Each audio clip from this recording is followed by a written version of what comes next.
let's sit tall and close the eyes. And just take a moment to arrive. Allow your awareness to land softly in the space.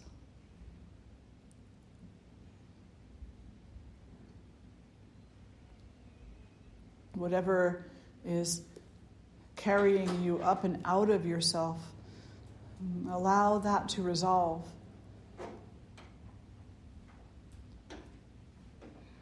Allow yourself to be present more and more completely.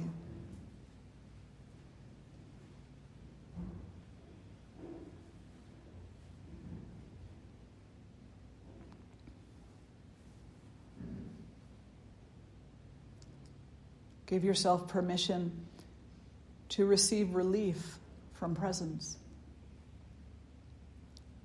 to have the experience of freedom in the presence, the resolution of suffering by being present.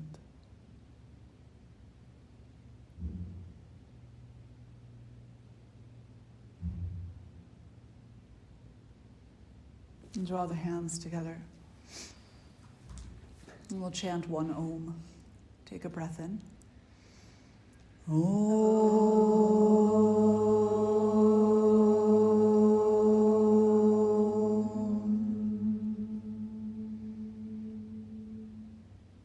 I'll share the following mantra with you. Sahana bhavatu, sahana bhunaktu, sahaviryam karavavahai, tejasvinavadhitamastu ma vidvishavahai. Om Shanti Shanti Shanti. Together may we be nourished, may we be protected, may we be empowered by studies, may our wisdom become brilliant, and may we never quarrel. Om, peace, peace, peace. Welcome. You can release your hands down. So today, I thought that we would revisit, for some of you, a very important verse from the Atma Bodha. So the Atma Bodha is a scriptural text that some of you have studied with me online. And the title of the text translates as self-knowledge, Atma Bodha, self-knowledge or knowledge of the self. And this text is called a prakarana, meaning that it's a foundational text. It's something that every student who is interested in knowing the truth of themselves and the basic offerings of yoga should read this text, because it's foundational. It gives you a door to open and a doorway to step through so that you understand why you're practicing what you're practicing. We hear so much in the Western world today about how yoga is exercise. Yoga is not exercise. The word yoga means to unite, to yuj, to bring together. And so what you're bringing together in yoga is the aspects of yourself that you have identified with. You're bringing those to the truth of yourself. And when you bring those aspects of yourself that you have identified with toward the truth, those identifications tend to disappear, because in the face of truth, they don't stand up. So what I mean by that is, in this human body, we're very limited. We're limited to what our knees can do, what our shoulders can do, what our eyes can see, what our nose can smell, what our skin can feel. We're very limited to that. We're very limited geographically to the place that we're actually physically in. We may have memories of other places that we visited, but right now, you couldn't close your eyes, open your eyes, and find yourself in Iceland or Florida, no matter how much you want to. No, you're limited to being right here. So your understanding of yourself and the identifications that have come about are because of those limitations that we so strongly identify with as human beings. Say, oh, broken knee, I'll never be the same. Oh, car accident, I'll never be the same. Oh, beginning of a relationship, I'll never be the same. Oh, end of a relationship, I'll never be the same. So we identify with those things that are in the closest of proximity to us, and we identify with this physical body and a bit with the mind as well. But here's what Shankaracharya said in verse number 2. As fire is the direct cause of cooking, so too knowledge, and not any other form of discipline, is the direct cause of liberation. For liberation cannot be attained without knowledge. Knowledge of what? Knowledge of what you really are, who you really are. And liberation is the freedom from suffering. It's freedom from the samsaric cycle of birth, maintenance, and death. Rebirth, maintenance, and death. Another rebirth, maintenance, and death. And constantly being caught up in that cycle's karma and the suffering of karma and the work of karma. You may still, like the great bodhisattvas, you may still decide to come into a birth, to remain in a human form of post-liberation for the sake of working for the liberation of all others. But your relationship to the karma will be much different once there is knowledge of the self. Once there is true knowledge of the self, karma will find it to be very hard-pressed to stick to you. Outside of self-knowledge, karma's having a heyday. Karma is the clothes you wear.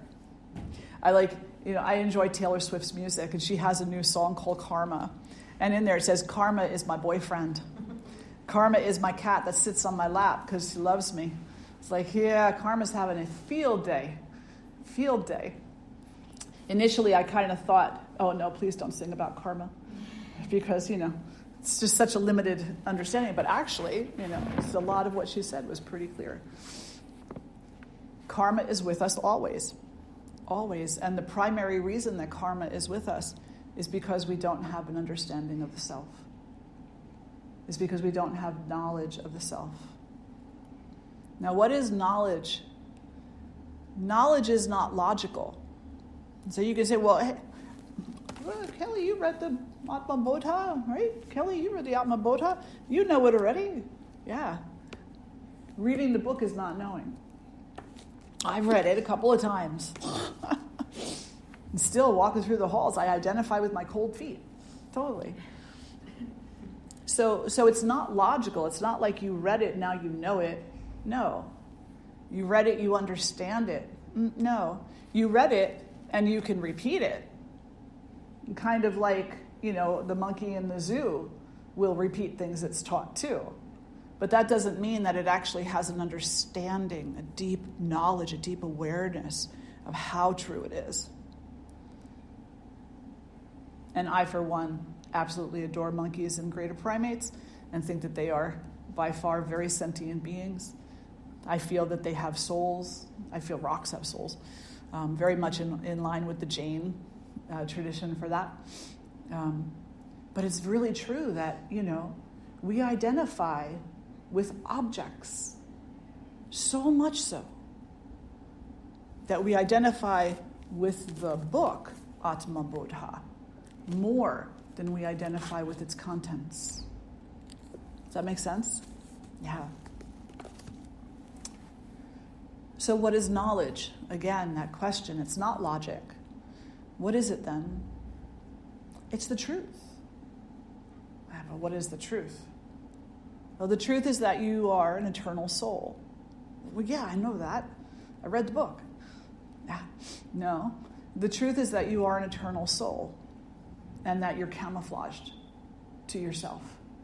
You've chosen to wear an orange cap, a gray cap, a pink sweater. You've chosen to put a blanket over you.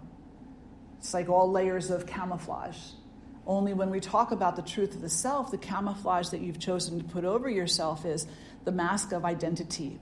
I am a female, I am a male, I am a mother, I am a daughter, I am a son, I am a friend, I am an enemy, I am a teacher, I am an employee, an employer, I'm a musician, I'm an artist, I'm a ditch digger.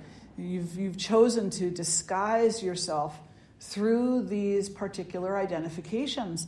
And they're really powerful. They're very powerful identifications because if you're a laborer, right? How many of you have worked in a laboring job before? I certainly have, right? It's hard after a 40 or 60-hour work week not to identify with that. When the body is tired and you're achy and you just kind of want some relief from the repetitive nature of the laborious work, right? So it's very powerful. But it's not what you are. It's something that you have done. You had an experience, but it has nothing to do at all with what you really are. You say, well, I've had a couple of kids. I raised those kids. That's laborious, by the way. I love my children. But being a mom is hard. It absolutely is. And so for many years, that's my identity. My identity was I was a mom, raising my kids. Yeah, that has nothing to do with who I am. Not a thing. I was a wife. I loved my husband very much. I adored him. He's an amazing human being. And for many years, we were together. We were married for 24 years, together for 27 years. And prior to his passing, his huge identity on my part. But it had nothing to do with who I really am. Nothing. It was another level of disguise. Well, some of you might not like the sound of that. But the reality is this. The identities that we pick up are limitations.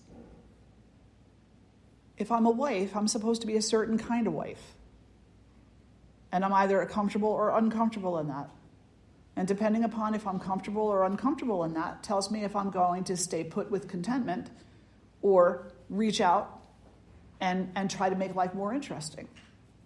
If I'm a mom, I'm going to be a certain kind of mom, the kind of mom that I think I'm supposed to be. And I'm either going to be comfortable with that or uncomfortable with that. And if I'm comfortable with that, maybe I'll find some semblance of contentment there, some semblance of joy, some practice of love and compassion. And if I'm not content with it, then I'm going to try to find other ways to make life exciting. And the problem is we have all of those things wrapped up. So there are times in our relationship where we are content and happy, and there's times where we're not. So we're always distracted. Does that make sense? We're always distracted by these limitations that we put on ourselves. When we come into the place of even beginning to know the truth of self-knowledge, suddenly we are a different kind of partner. We're a partner that doesn't look for distraction. We're a parent that doesn't look for perfection in our child or in ourself. We're a human being who seeks more and more to serve and less to receive. More and more to be present to the journey of others as a witness and in celebration of that journey. And less the fixer of what is broken, which is defined by us, by the way. Not true. Yeah. It's not the truth. It's just something that we come up with in our mind that, oh, my kid's not doing well enough in school. They should be straight A's. Right? Any of you have your parent tell you that, or you tell your child that? Those should all be straight A's, or nothing lower than a B. Otherwise, it's broken and it needs to be fixed. And then there's so much angst and anguish that comes with that. But the reality is, no one's ever going to see your kid's third grade math test. Seriously, nobody ever. And it's so fun and interesting because I have a bit of a type A personality. Okay, I have a lot of a type A personality, for those who know me. And it was in graduate school, actually, and I was late in school, so I didn't go to college until I was an adult. And in graduate school, I went to my advisor because I had gotten a review on a research paper that I did that I wasn't happy with, because I'm like a 4.0 person, I'm like that nightmare person who's like, it has to be. And he looked at me, he said, what's the matter with it? And I said, well, this is not up to my usual par. I mean, come on, like, this is going to be a mark on my record. And he looked at me and he's like, Sharon, no one's ever going to see that. It's not like you're publishing it.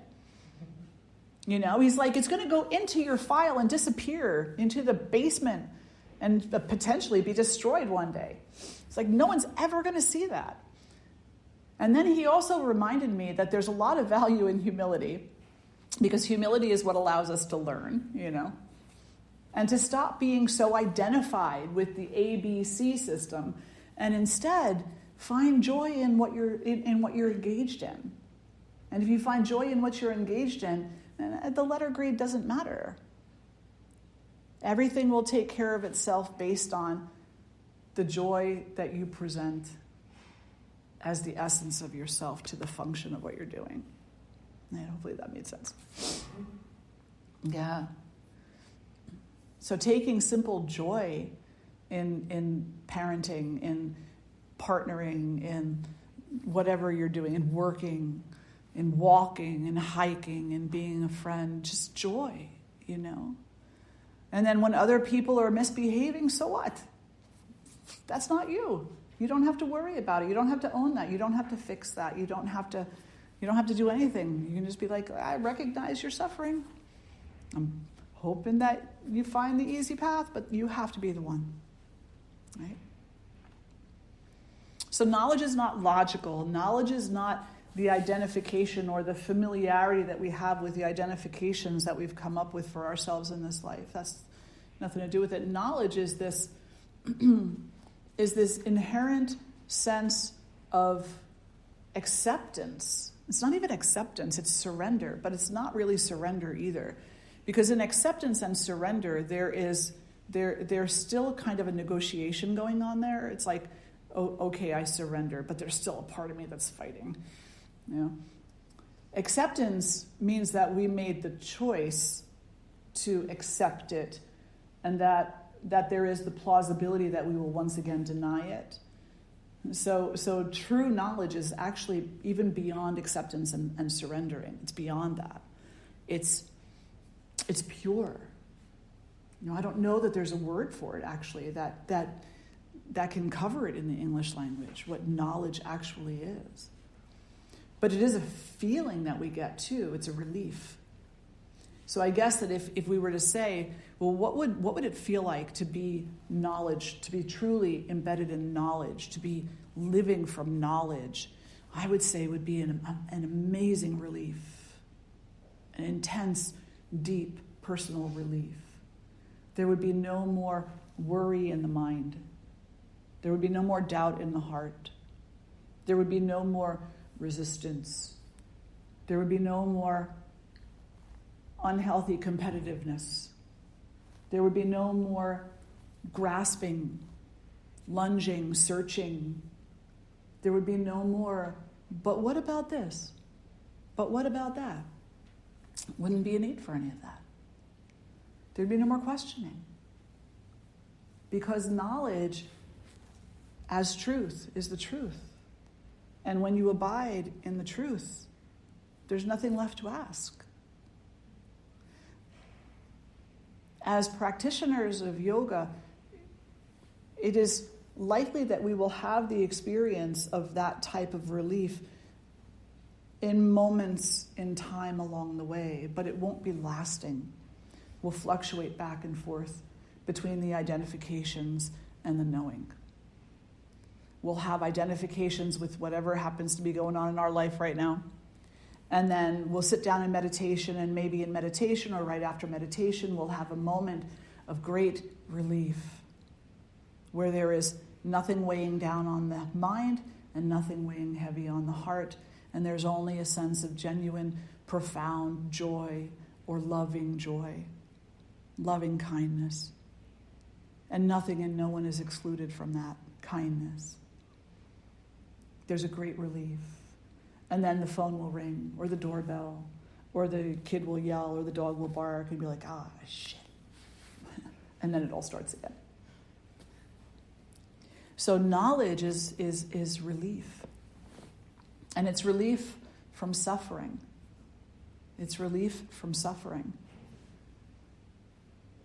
We know that there's an amount of suffering that's necessary. It has to happen in this life. And then there's most of our suffering is unnecessary. Over 90% of our suffering is not necessary. It's because of the identifications that we've chosen to attach ourselves to. So I attach myself to the identification of a mom and of a good mom, socially acceptable mom. And if I have to be a socially acceptable mom, then my kids have to be socially acceptable kids. Sorry, guys, right? So then the worry comes into the mind, well, what about when they're not socially acceptable? What about when they misbehave? What about when they cry out in the store? What about when they get in trouble in school? And all these things are worries on the mind. And so all these things are sufferings because of that identification. But when I'm in that state of knowledge, none of that is an issue. None of it is an issue. Because the kid wants to cry, let him cry. Kid's going to act out because kids act out. It's not something that reflects on me as a human being or on them, other than in the imaginative mind of another person. They're going to think what they're going to think no matter what. Your kid misbehaves, you're a bad parent. Your kid's a good kid, not misbehaving, well, you must be really hyper strict then, or maybe you're one of those snobbish parents that forces your kid to behave, or maybe you're a lucky parent. So they start identifying you for you. Does that sound reasonable? Yeah. Kelly, go ahead. Thank you, because I literally just wrote down the question, isn't identification based, like your own identification based on the other's perception of you? And of your fear of that perception, or your longing for it, yeah. So, I don't remember what I was reading, but I was like scrolling through, I don't know, maybe an Elephant Journal or some ridiculous thing like that. And something came up and it said, it was about first dates and first encounters. And it said something to the effect of, when a person is going out on a first date, like they present themselves 100% perfect. And I started laughing. This is like the headline, it had something to do with that. And I was like, I want to read this. And it was like, individuals have a tendency to present themselves on the first date as 100% perfect, and you leave nothing to the truth of your fallibility, your flaws, your diversity. You laugh at every joke, you smile perfectly, you eat perfectly, you don't slurp your coffee, everything, you're dressed neatly, nothing is wrinkled. And so this is the image that you're giving this person of you. And why are you giving them this image of you, this identification of you? Because you're afraid. You're afraid that they will identify you otherwise. So you do what you can to manipulate their understanding or their impression of you. And we do it all the time. And that is a practice of ignorance. Because the reality is, however you show up, you're whole. However you show up, you are complete already. However you show up. As long as you are in a place of kindness and compassion and with an intention of unity, with an intention of abiding in the truth, then you could wear a ripped up t-shirt and, stained up t-shirt and blue jeans, whatever. What does it matter? What does it matter? It doesn't matter. This is what's so funny in the yoga world today. Everybody has to have their Lululemons. There's nothing wrong with Lululemons, but it's ridiculous. It's absolutely ridiculous to think that makes somebody a yogi. Like, it's ridiculous. There's this really great little video out there where Gandhi is actually still alive, and he goes to a modern Western yoga class. and he's in the traditional dhoti, right, which is a piece of white cloth that's kind of wrapped around him. And he goes in, and the teacher's like scolding him and stuff, It's like, no, we don't do that, and that's not what we wear here, and we don't do postures that way, and you have to sweat it out. It's a funny little video. You should look for it. Gandhi in a modern yoga class. Hysterical. Okay, so I diverge. I digress, rather. So we come back to knowledge. So knowledge is this sense of deep inner relief that leaves us unbound to the identifications of our day-to-day life. And because we're unbound to those identifications, we are actually empowered to be far more profoundly present. Far more profoundly present. Where you can hear your child and what they're asking for. You can hear your partner and what they need. You can see yourself and have a greater compassion for the struggle of your own humanity. So knowledge, true knowledge, this relief that leaves us in a sense of freedom, empowers us to actually live this life, to actually be alive with less suffering. It's beautiful. And it doesn't have to be perfect. You don't have to have this relief 24/7. To just have it some of the time is fine. Because whenever you experience it, you're actually empowering your physical body to be healthier, because there'll be less unnecessary tension throughout your being. Unnecessary tension in a chronic state leads to things like heart disease, high blood pressure, and other health issues in the body, right? Think about that for a minute. How many of you know in your life you have made yourself sick at one point in time? Everybody's hand should be up. How many of you also made yourself well? That's right. So you know what I'm saying. You know that when you have that tension in your body and you're like, oh, this is going to make me sick if I hold this too long. I know it is, but I'm not ready to let go of it yet. And so you hold it and you carry it until it becomes a chronic condition, and then it leads to health challenges, physical health challenges, mental health challenges, emotional health challenges, and spiritual health challenges. But when you have that moment of relief and all of that unnecessary tension resolves itself, then suddenly it's like a breath of fresh air. You can breathe more deeply. You can smile more easily and naturally. You can be more present to the things that are going on in your own life and to those around you.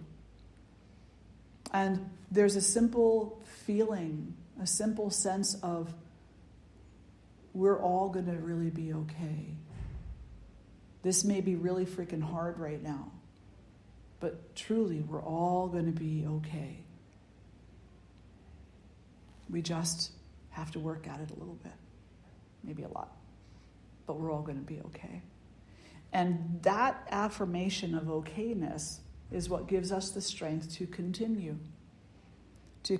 through the fluctuations, the doubt to the sincerity, the identifications to the freedom from identifications, the book understanding to the knowledge,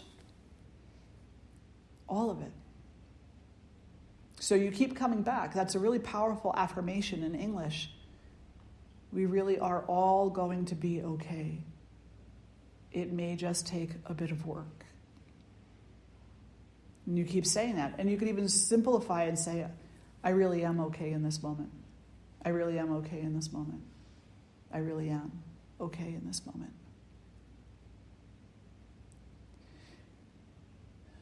So knowledge is the only thing that leads to liberation. As Shankaracharya said, there's no other technique that leads to liberation. Why do I go to yoga class then? Why do I sit in meditation then? For a lot of really good reasons. Why won't a yoga asana lead to liberation? Because 99.9% of the time, it's the identified self doing the posture. It's the mom doing the posture, the tired employee doing the posture, the aggravated human doing the posture, the happy human doing the posture. 99.999% of the time, it is your identified self that is doing the posture, not the free self. So the posture is not going to lead you to liberation. Only knowledge of who you really are, what you really are, leads to liberation. In the meantime, the posture cultivates within you discipline, discernment, stability, strength, resiliency, tones the nervous system, and a plethora of other gifts. So the postures are extremely important, but they are not the be-all, end-all, and they never have been, and they never will be. Because postures without knowledge are practices of the identified self. Meditation also. You sit in meditation. Who's sitting in meditation? The one who can't stop thinking. The one whose knee hurts. The one who is chilly and I really should have got a blanket before I came in. The one who has an appointment and has to leave class 5 minutes early. And therefore, while you're sitting in meditation for 55 minutes instead of 60, that's all you're thinking about. Is, I got to leave 5 minutes early, I got to leave 5 minutes early, I got to leave 5 minutes early. So meditation, or the practice of sitting down on a meditation mat, is not going to lead you to liberation. But that one time that you sit with knowledge of yourself and you sit down on that meditation mat, you'll know liberation. There won't be any question. But without the knowledge, it's merely another exercise of distraction, but it's not a bad distraction, and that's the thing. And why is it not a bad distraction? Because it gives you a lot of benefits to sit and meditate. It gives you the benefit of clarity, of patience, of slowing down, of stillness.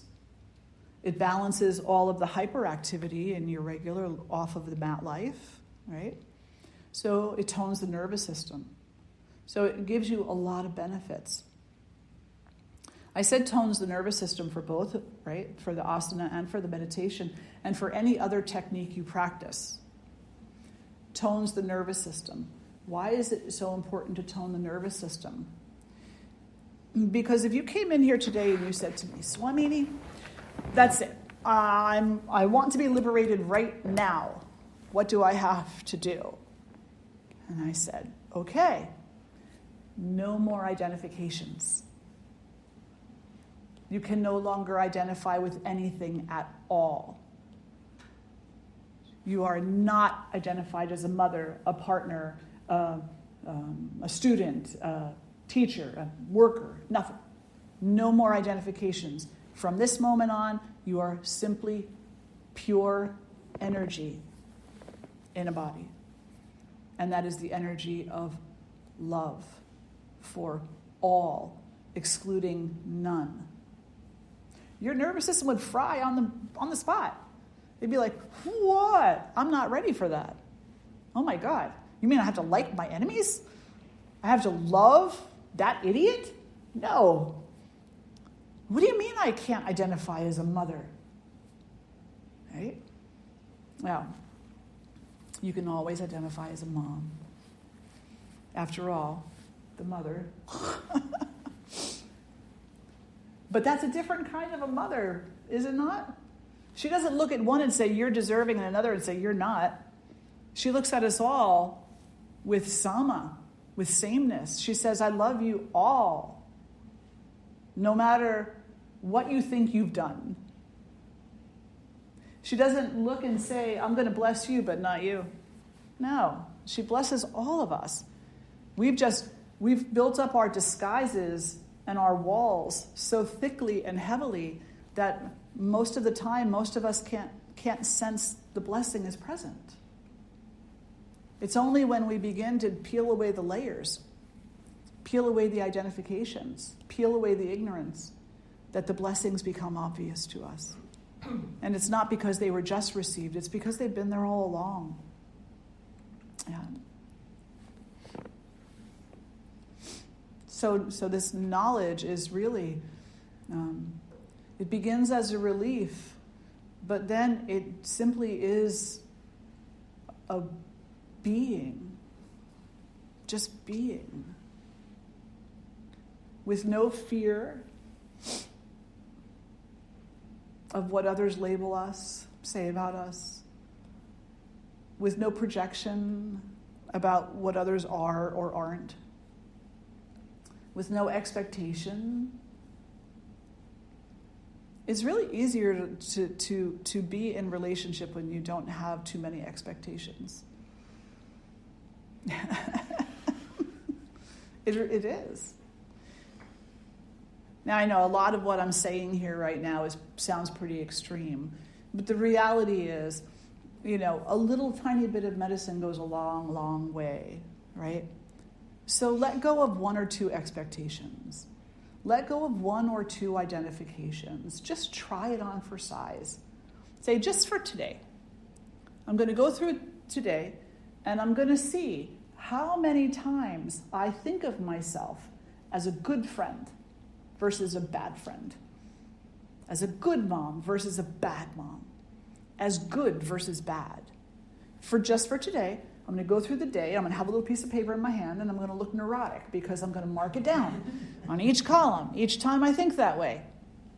And at the end of the day, I'm going to look at it and I'm going to say, oh my ma, I need one of your blessings right now because this is ridiculous. Like my whole day, there's probably going to be thousands of marks on there. My whole day was nothing but ping-ponging back and forth between good and bad. I'm good, I'm bad, I'm good, I'm bad, I'm bad, I'm good, I'm bad, I'm good, I'm bad, I'm good. When it's, the knowledge is to just be. Just be. Don't worry so much about the good and the bad. Just be. And in the being, don't project onto others, and don't accept their projections. And the beautiful thing about that is there's a sweet sacred symmetry that happens, that the more you practice not identifying yourself, for example, with good versus bad, the more you come into that place of being, the less or the fewer behaviors you take part in that throw you back into those identifications. So once you have experienced your own peaceful heart, you won't want to be cruel to other people because you know that being cruel to others is going to take you away from that sense of contentment.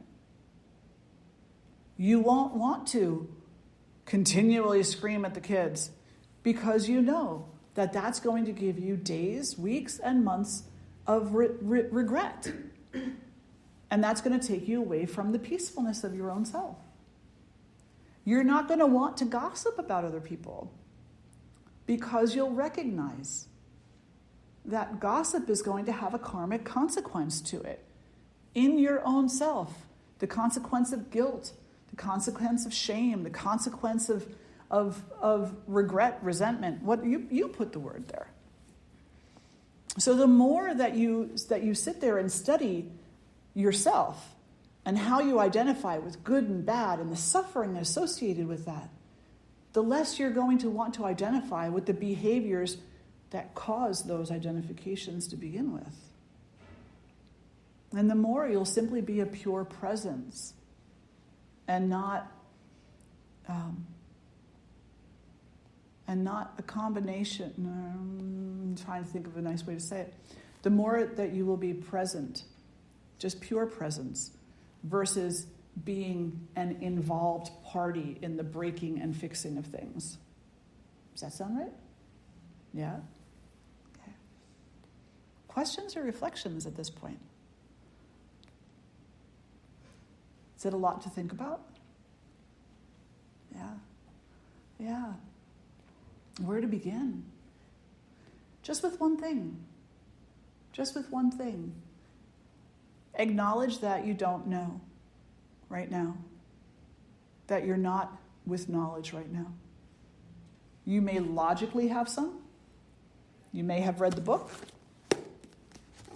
But if you're not living the words, then you don't know them. You've only read them and memorized a few. So then you go back and you say, well, what are some things that I can do so that I can start living these words and just kind of seeing what they're all about? And you say, okay, where are my harmful behaviors? Where are the behaviors that cause regret, resentment, shame, blame, blah, blah, all those things? Let me look at those. Maybe the first one is, I tend to be impatient with people. And then in my mind, call them names. Everybody does that, right? So now I'm going to call myself on it. And I'm going to say, when I feel that I'm becoming impatient, I'm going to acknowledge, excuse me for just one moment, because I feel that I am becoming impatient and I would just like to collect myself for a moment so that I could be completely present to this conversation. And you own it. You acknowledge it. This is how I'm feeling right now. So I want to sit with this and see if I can shift it so that I can be more present. And just by naming it and acknowledging it and taking responsibility for your own feelings, it does change it. It shifts it to something else. So you can start there. You can make your list. How many times do you flip-flop back and forth between good and bad, and why? Under what circumstances? You can take a hold of one troublesome behavior, which is harmful, and you can begin to shift it. It's another thing that you can do. You can have a daily sadhana practice. Daily, every day. Every day. It doesn't have to be an hour every day. You can start with 15 minutes. Start with 10 minutes. Start with 5 minutes. Just do it every day. Start with 5 minutes, and then every day add a minute until you are as old as you are. So as many minutes as your age, I should say. Or as many minutes as 3 times your age. Yeah. What does making choices and taking action in a material world look like from a place of non-identification? Yeah, it's a great question. It's a great question. And it's a tricky one too, right? Because non-identification, in our human form, we are most always going to be identifying with something. So we say, I flip-flop back and forth between good, bad, good, bad, good, bad, based on my consumerism habits, right? So how do I shift that so it's toward the better good, so that it opens up within me a greater sense of relief and liberation, so that I, in turn, can accept myself as having the potential of being nonviolent, non-harming, balanced, whatever word you'd like to put there. So if I notice that, so I'm a vegetarian, I'm just going to use this as an example. So if I notice that I associate myself a lot during the days with the word bad because I go to McDonald's to get a quarter pounder after I go to my yoga class and my yoga teacher has been talking about vegetarianism, and so I feel like an imposter, right? Now, a lot of people do. They have imposter syndrome. They say it's like a huge thing in society right now. It's like this imposter syndrome where we're constantly doubting ourselves and labeling ourselves as bad. Then I have to look at that and I have to ask myself a few questions. I have to say, well, first of all, if I am learning about yoga and I am learning about the tradition of yoga, is vegetarianism a necessary practice to take part in that tradition? And then I have to educate myself so that I know if I'm condemning myself for no good reason. Because vegetarianism is not a requirement in yoga. It is a requirement in certain schools of yoga, in certain lineages, but not as a whole. There are people in India who eat meat, and they most certainly use milk products, ghee and whatnot, So then I have to ask myself another question and say, okay, so it's not a requirement, but I'm still feeling compelled toward vegetarianism because my teacher keeps talking about it. Well, how do I understand that? Is that fear of another's projection? Do you see what I'm saying? So now, is it that I want to become a vegetarian because I'm afraid my teacher's not going to think I'm worthy of being a student with her or him? So you have to understand what's motivating you. And then once that's resolved, then you can ask another question. You could say, okay, so I've decided that vegetarianism is not a requirement to practice yoga, but there's benefits to it. But am I ready for vegetarianism? Am I ready to just say, I'm not going to eat meat anymore? Honestly, am I ready for it? Or am I reacting and actually going to cause myself more harm than good because I don't understand about protein and about getting enough nourishment in my body? So now you resolve that one through a little bit of education. So see, this goes down the rabbit hole. So then you say to yourself, okay, so I know vegetarianism is not a requirement to practice yoga except in some lineages. And I know that my feelings about badness within myself for not being a vegetarian were actually a projection. They were a fear projecting off of my teacher's projection of me. And I also know maybe I'm not ready to become a vegetarian because I don't have enough knowledge about nutrition. Correct this. So now the next thing is, how do I eat? With what mindset do I eat, whether I'm a vegetarian or not? When I go to McDonald's and get my quarter pounder, it's McDonald's, right? I don't even know. Or is that Burger King? Whoever does the quarter pounder. They all do. Yeah. So now I get a quarter pounder with a side salad, right? If I woof it down and I never even say thank you, I never even have a sense of gratitude, just a desire to feed my own hunger. Well, now that's what I've got to look at. Because you can be a meat eater and be a great humanitarian toward all beings, not just humans. And you can be a vegetarian and be a tyrant. It's not what you put in your mouth, it's how you put it there. So then that's what has to be addressed. So I wish the answer to your question was really super straightforward. And maybe in some ways it is, but there's a lot of layers to it. It really comes down to, how are these identifications driving you to behave in the world?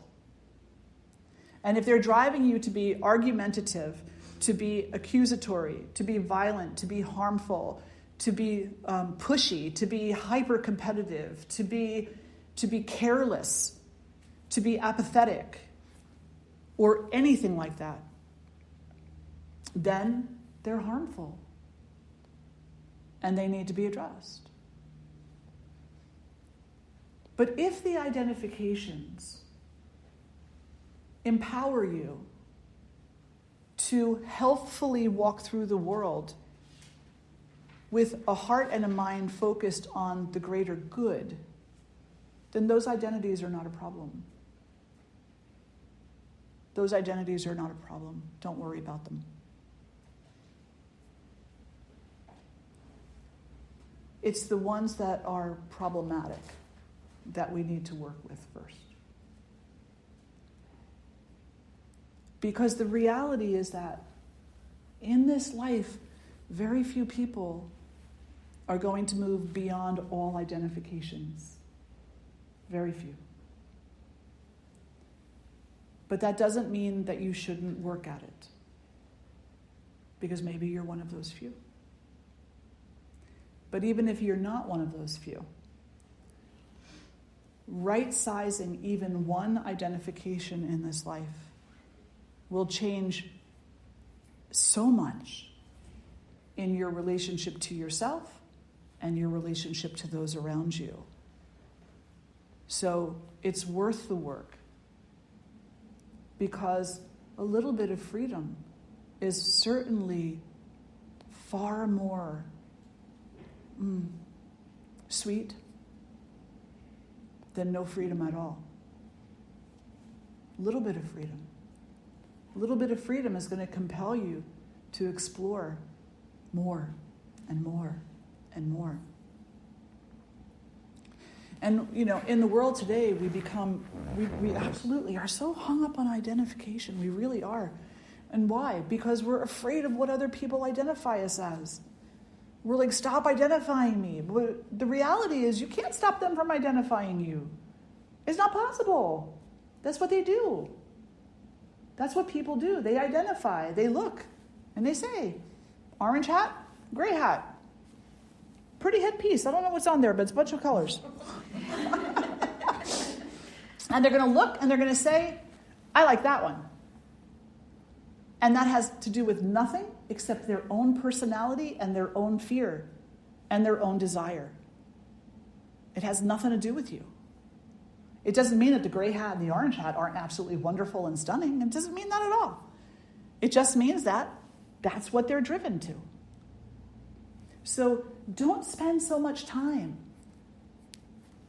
in fear of what others are projecting upon you. Spend more time looking at what you're projecting on yourself. And see if you can lighten that up just a little bit. Just a little bit. Justification is another thing that keeps us from liberation. When we spend a lot of our time justifying our identities, then we're spending a lot of our time in argumentation. Stop justifying. You don't need to. Most of the time when we're yelling at another person, justifying our own self, we're actually trying to justify ourselves to ourselves, because we still don't know yet. And there could be a lot of different reasons for that. One is because society just totally has us all turned about backwards. But the other could be because on some deep level, no matter how we refer to ourselves, no matter what we're identifying as, on some deep level, we know that that limitation is not the truth. It's a preference. And the truth is something far greater than that. It's something that's beyond words. Beyond words. Yes?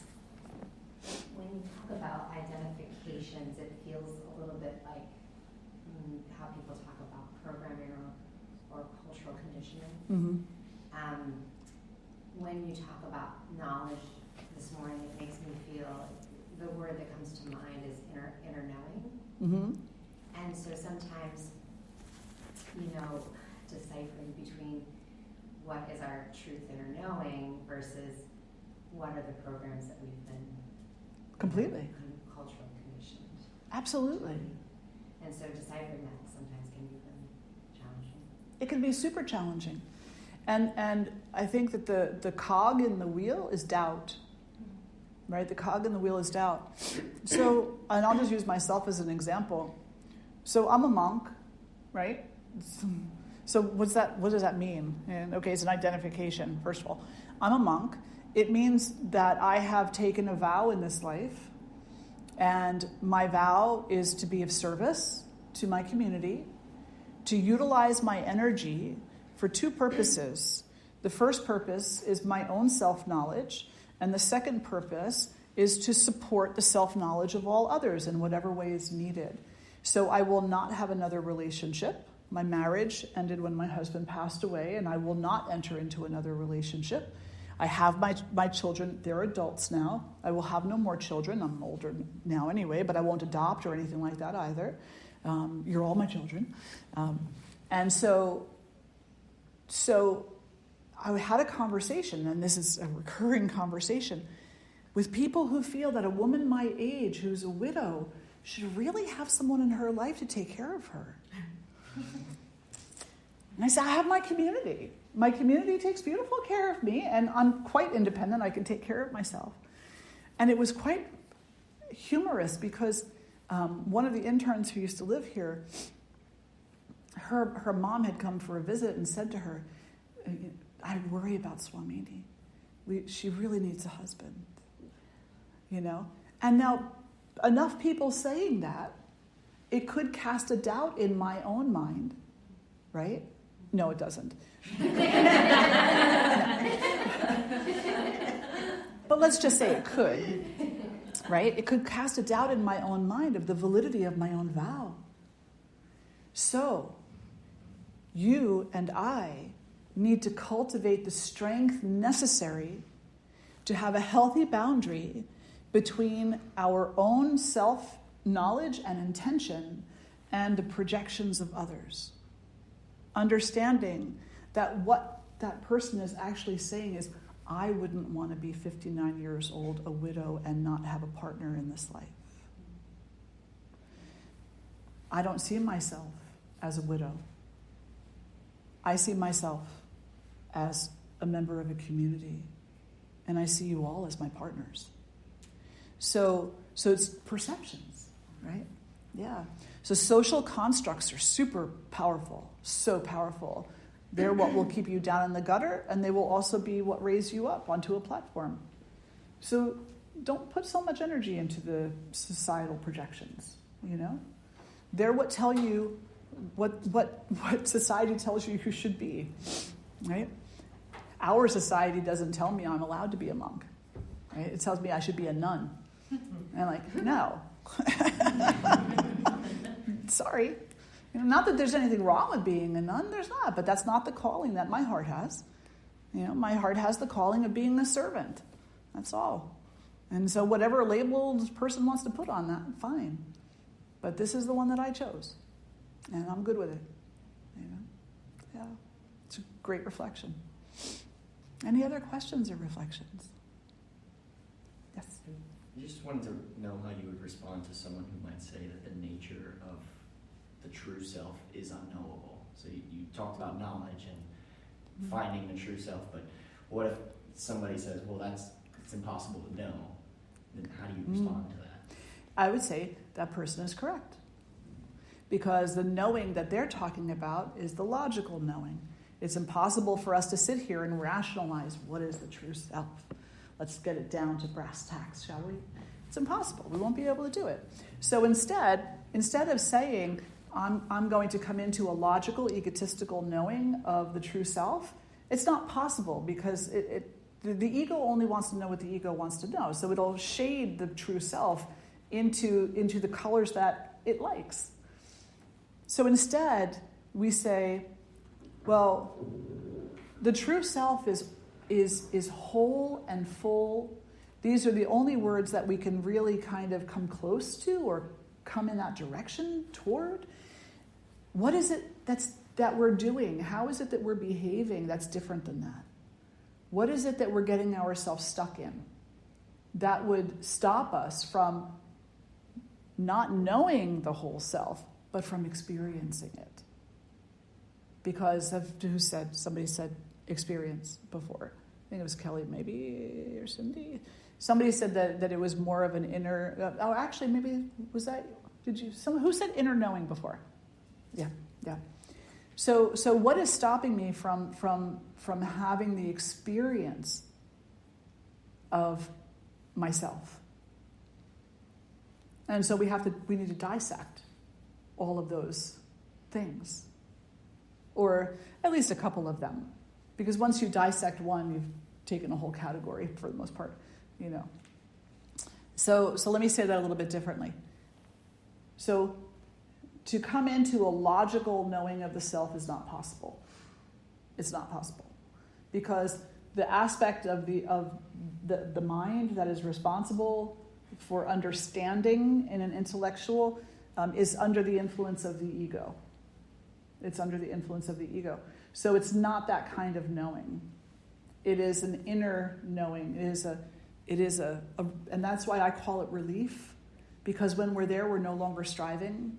We're no longer, trying to ward off the projections of others or creating our own for other people. We're no longer behaving that way. So all of that weight is taken away from us. So there's a great relief there. When you walk through a field in spring, a beautiful field of green grass and wildflowers, a lot of people are very uncomfortable there. Why? Because there's bees and spiders and insects, and so gnats, mosquitoes, and so they walk around like this, trying to get these things away from them. They want to just enjoy the field, but they're too distracted by the bugs. In the case of self-knowledge, we're flailing our arms at other people's projections and societal projections, and we're in the field. We're already there, but we don't know we are, because we're so distracted by all these other things that we don't have to be distracted by. The moment that a person stops swatting at the bees will tend to leave them alone. The moment that the person stops swatting at the gnats, maybe they'll still be there, maybe they won't. So you become equanimous to them, But the more that we stop sending our energy out into all those directions, the more we come into the experience of that knowledge. And that's just different than the mind. Yeah. I don't know if that was eloquent, but hopefully got the point across. This is a great question. It exactly made me think of what the passage that I was thinking, which is that neither men of great learning nor men of great wisdom can know the nature of truth. And I was like, well, okay, and those are men who've studied and conceptualized, and you can't know it like that. Yeah. Well, they say, right, yoga is not a philosophy, because philosophy is the play of the mind. So yoga is not a philosophy. Should not call it a philosophy. It's an experience. And it's even beyond that. I don't think we have a word for it in English. If anybody finds one, let me know. Yeah. It's whole. It's full. It's complete. It doesn't lack anything, so it doesn't need projections. I like awakening. What was that? I like awakening. Mm-hmm. It feels like an awakening. Yeah. Something like journey. Journey. Yeah, absolutely. It's a journey. Yeah. Yeah. Yeah, it is. Any other questions or reflections? Are we good? Do you have a lot to think about for today? All right, wonderful. Let's sit nice and tall. Close the eyes. Before we do, I just want to say one more thing. Mm-hmm. So recently, I don't know. I read a lot of different things, and sometimes the author's name sticks with me, and sometimes it doesn't. I was reading something on judgmentalism, which really projections are part of, right? And they said a newborn baby. Why do so many people love looking at newborn babies? Why do they love looking in their eyes and having the baby look at them? They get such a kick out of it. It's like, oh, the baby looked at me. Mm-hmm. Right? It's like it's immediately healing when that baby looks at you. Why? Because there are 0 projections, 0 judgments, 0 expectations. There's only pure knowledge. So be like the baby, big-eyed and present, maybe a little giggly from time to time, but 0 projections. Yeah. All right, now close the eyes. And draw the hands together in front of the heart. We'll lift our voices in one Om and the All Beings mantra. Take a breath in.